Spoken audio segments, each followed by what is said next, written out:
The growth in NFV deployments and the evolution towards cloud-native methodologies is helping to create new opportunities for communication service providers. Joining me now to explain how Red Hat is helping guide its telco customers in the APAC region is Ben Panic, Senior Director Telco Sales Vertical for APAC at Red Hat. Ben, thanks for joining us in the programme. Very good to meet you. Good to be with you here today. Thanks for having me. Ben, as the number of NFV deployments increases, how do you see your telco customers building 5G networks and leveraging this technology in telco clouds?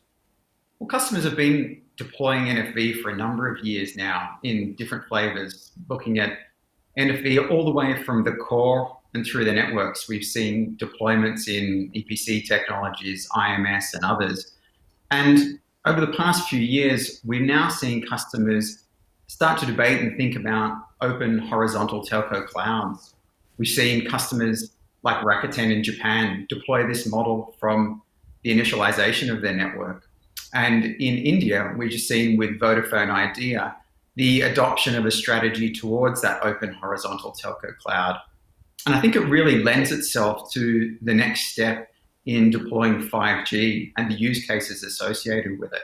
Previously, we saw customers deploy NFV stacks in vertical environments. And I think the recognition now is that's probably not sustainable as we move towards 5G. They need to go open and they need to build those horizontal clouds. And that's what Red Hat's helping them do. Well, let's follow up on that. Where are you seeing some of the biggest benefits in the APAC region with respect to horizontal telco clouds? Well, look, I'll go back to India, first of all. If you listen to Vishant talk about some of the savings that Vodafone Idea has had, they're looking at 50% OPEX savings in the core. You hear similar numbers from Tarek at Rakuten. They're looking at 30% savings in OPEX in their network. And on the CapEx side, you go back to India and Vodafone, they're saving 85% of their CapEx by deploying virtualization in the core. So Red Hat's working really closely with partners like Cisco, Ericsson, and Nokia in that network to ensure that we can deliver and meet the customer's timeframes. It's really, really exciting. I think it allows the customer to drive benefits in their networks that they haven't previously been able to. They're able to deploy services in days now, not months. And that's through the use of automation as well. Those are very impressive numbers, and you've just talked about automation there. How is automation and containerization changing the way companies operate, and are you beginning to see an acceleration of this process? Yeah, I think that's a really good question given where we are today. With the onset of COVID and the pandemic globally, we see customers from India in the West all the way over to New Zealand in the Southeast and up to including China, deploying more and more automation. The resources that customers have in terms of human resources is scarce, and those resources need to be deployed, building applications and working out how to deploy new services rather than semi-manual processes which can be automated. So whether it's customers here in Singapore or throughout Southeast Asia or the rest of the region, we see automation one of the top priorities. And to your point around containerization, I think that also lends itself to a more agile environment. Customers are needing to work with ecosystem partners to design and develop new industry-based solutions that they're going to be able to take to market and leverage the 5G networks that they begin to roll out and build through the coming year. Do you foresee reskilling challenges ahead, especially amongst Asian telcos? I think we're always learning. We're always trying to reskill, and our customers are doing the same thing. The operations side, I think, is probably one of the areas where customers are going to focus in on. The operationalization of cloud-based networks, a fully cloudified network, is definitely different to what we've run for the last 25 plus years. And granted, they have skills on the IT side of their organization that they're transferring onto the network side. But that reskilling is something that's right at the front of their mind. And many customers are working with Red Hat, leveraging our new telco cloud certification that we launched at Mobile World Congress last year. And that was born from discussions with customers like Rakuten about how do we reskill our employees? How do we put them through training programs? And how do we get them ready to serve these new technologies for our customers? It all comes down to services and solutions. Now, how will 5G enable new opportunities, not only for the early adopter telcos, but the mainstream and, dare we say, the technology laggards? Well, it's $1 million question that everyone asks, right? What's the business case for 5G?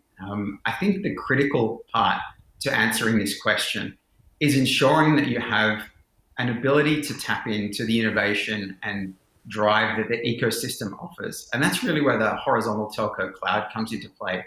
You want to be able to tap into different industries, whether it's mining, agriculture, health, or automotive. Tap into application partners there that are going to develop solutions that we know about today, like telemedicine, or maybe ones that are just being developed. One thing that we do know as humans is we're constantly developing and we're coming up with new ideas. So as operators look to develop those 5G networks and build on those new use cases, I think that's one of the most important things, having the ability for their product management teams to be able to draw down on the ecosystem and build specific industry-based applications. If you look at mining as an example, huge safety component when you're out in the mines, having the ability to run autonomous cars and trucks out in the mines, at night is going to be hugely beneficial as they look to increase their safety profiles in the mines. When you look at other things like sports stadiums, that's a really hot topic with many customers that I talk about. As users, as consumers, we're all posting and consuming so much more video content. And when we get together in sports stadiums, it is a real challenge to provide those services. So leveraging things like 5G and leveraging the ability to deploy the technology with vRAN and spin up more services in sports stadiums to deal with sports events is something that operators are going to be able to monetize. I think then on the consumer side, it's, what's next? There's AR, there's VR, there's many different technologies that we're going to be able to develop and drive all the way out to the edge for things like gaming. And I think that's an untapped market where we'll be developing new applications that are going to be really exciting for us all moving forward. Tying all of that together with edge is obviously the ability to automate that from an end-to-end perspective and be agile enough in your workplace to develop and deploy on the fly. And that's where those containerization services are going to be critically important. And then if you think back to tying all of that together, you have to have the backhaul network in place. And there's lots of work going on in the industry to push the speeds. We saw last week Infinera and Windstream announce 800 gig throughput on their fiber network. So, we're all going to consume much more video. We're going to demand much more of the network. And the technology is going forward. So it's a really, really exciting time to innovate and be part of that with our customers. Well, Ben, thank you very much indeed for joining us today and sharing your insights. Much appreciated. Thank you so much for having me.